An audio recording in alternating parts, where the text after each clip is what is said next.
भारत का सबसे डरावना हाईवे जहां रातें बोलती है। कभी आपने महसूस किया है कि कुछ रास्ते सिर्फ मंजिल तक ही नहीं ले जाते बल्कि इंसान को उसके डर से भी मिलवाता है। भारत में हजारों हाईवे हैं, कुछ व्यापार के लिए, कुछ यात्रियों के लिए और कुछ सिर्फ आत्माओं के लिए।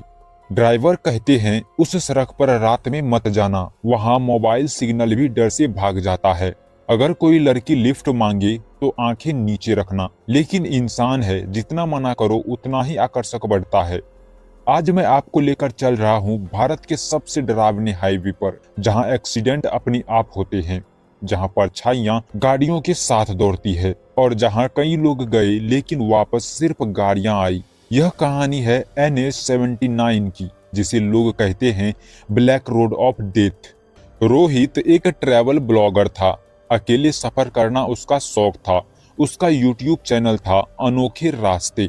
एक दिन उसे किसी ट्रक ड्राइवर ने मैसेज किया, अगर असली डर दिखाना है तो NH-79 पर रात बिताओ।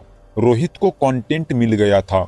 उसने कैमरा, ड्रोन और कार उठाई और निकल पड़ा राजस्थान मध्य प्रदेश बॉर्डर की तरफ। शाम के 6 बजे हाईवे सुनसान था। चारों तरफ सूखे पेड़, लाल मिट्टी और दूर दूर तक कोई आबादी नहीं। गूगल मैप बार बार री रूट दिखा रहा था।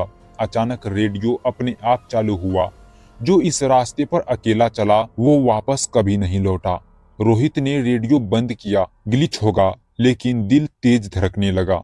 रात के लगभग 11 बजे थे। हेडलाइट में अचानक एक आकृति दिखी। सड़क किनारे खड़ी थी एक लड़की, सफेद साड़ी, खुले बाल, चेहरा झुका हुआ। रोहित ने ब्रेक लगाया। मैडम, सब ठीक है? लड़की ने धीरे से कहा। मुझे आगे वाले मोड़ तक छोड़ दीजिए। उसकी आवाज में अजीब कंपन था। रोहित ने कैमरा ऑन किया और उसे बैठा लिया।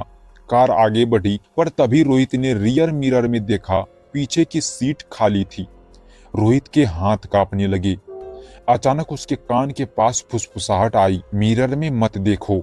कार की स्पीड अपने आप बढ़ने लगी। मीटर 60 से 80, 80 से 120 हो चुके थे। ब्रेक काम नहीं कर रहे थे। चारों तरफ हंसी गूंज रही थी। डैशबोर्ड पर खून जैसे निशान उभर आए थे।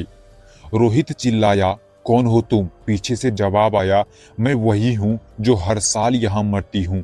कुछ दूर आगे एक जला हुआ ट्रक खड़ा था। सड़क पर काले धब्बे। रोहित की कार अपने आप वहीं रुक गई। अब लड़की सामने खड़ी थी। उसका चेहरा सड़ा हुआ था, आंखें खाली गड्ढे जैसी थी। उसने कहा, 2012 में यहाँ मेरा एक्सीडेंट हुआ था। मेरी लाश 3 दिन तक इसी रोड पर पड़ी रही। इतने में चारों तरफ और भी आकृतियां उभर आई। ट्रक ड्राइवर, बच्चे, महिलाएं, सब अधजले थे। सब रो रहे थे, सब फंसे हुए थे। सुबह 5 बजे एक पेट्रोलिंग जीप को रोहित की कार मिली, खुली हुई। अंदर कैमरा पड़ा था। फुटेज में सिर्फ एक चीज रिकॉर्ड हुई थी। रोहित खुद से बात कर रहा था। पीछे कोई नहीं था, लेकिन आखिरी फ्रेम में उसकी गर्दन पर किसी का हाथ था। आज तक रोहित नहीं मिला, लेकिन उसका चैनल अपने आप हर अमावस्या को लाइव हो जाता है और बैकग्राउंड में एक आवाज आती है, NH-79 पर स्वागत है। यह कहानी हमें बताती है कि कुछ रास्ते सिर्फ भौगोलिक नहीं होती, कुछ आत्मिक भी होती है। जहां ज्यादा मौतें होती है वहां ऊर्जा रुक जाती है। NH-79 जैसे हाईवे सिर्फ सड़क नहीं, बल्कि अधूरी आत्माओं का घर बन जाते हैं। अगर कभी रात में कोई अजनबी लिफ्ट मांगे तो याद रखना, हर मुस्कान इंसानी नहीं होती।